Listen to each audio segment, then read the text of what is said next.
You want to hear that? Oh, there you go. So it could be good. I was out here ripping on a daily basis, just absolutely shredding.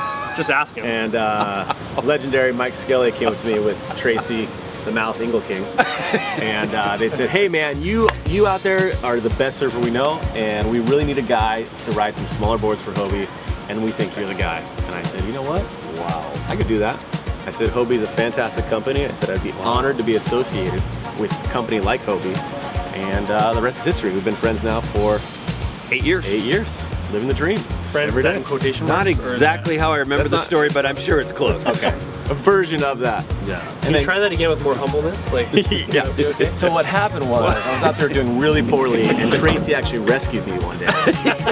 And then once she brought me into shore, Skell did CPR on me, and then I was just beholden to them for the rest of my life.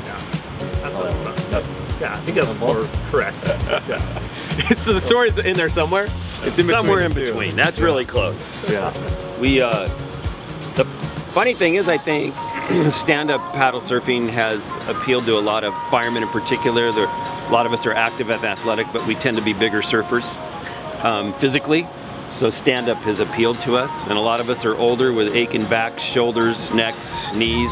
And stand-up's easier, and it's elongating our surf life with not having to pop to our feet 20 to 30 times a session. So plus it's just a whole lot more fun, and I find myself rarely prone surfing in the last 5 years. I've been doing stand-up surfing for 8. So, and then Kane's our most recent addition within how many years? I'm the rook. It's been just over a year, so. Well, I mean, but how long have you SUP surfed? Oh, I've how long SUP have we surfed. seen? I've SUP surfed for 5 years and been paddling surfing for 5 years, and I've been in the ocean since I was 2 years old. So. We all have. Yeah. We've all got lifelong surfing backgrounds, and Kane was out here SUP surfing, and we noticed him, and much like Chris, we go, he's a fireman.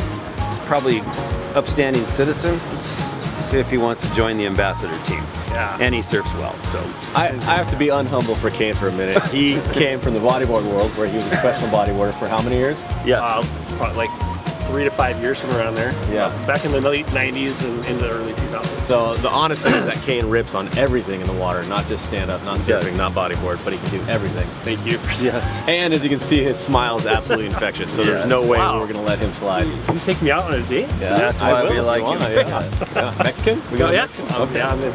So that's how Kane came to be. Yeah. Yeah, and I will reiterate, like, what Mike was saying too, like, with paddling, how fun it is, and, you know, from bodyboarding and body surfing and anything like that, for so many years, you know, you can kind of get somewhat mundane, if you will, and sometimes you can, not that I've achieved the highest ability and any of that stuff, but you're kind of like, I've done this for a long time, and so when paddling comes around, it's like, oh my gosh, it's something totally new, something totally different. I remember when I first started paddling, I felt like a little kid again. I felt like I was learning at 5 years old again in the water, and nothing else has given me that since.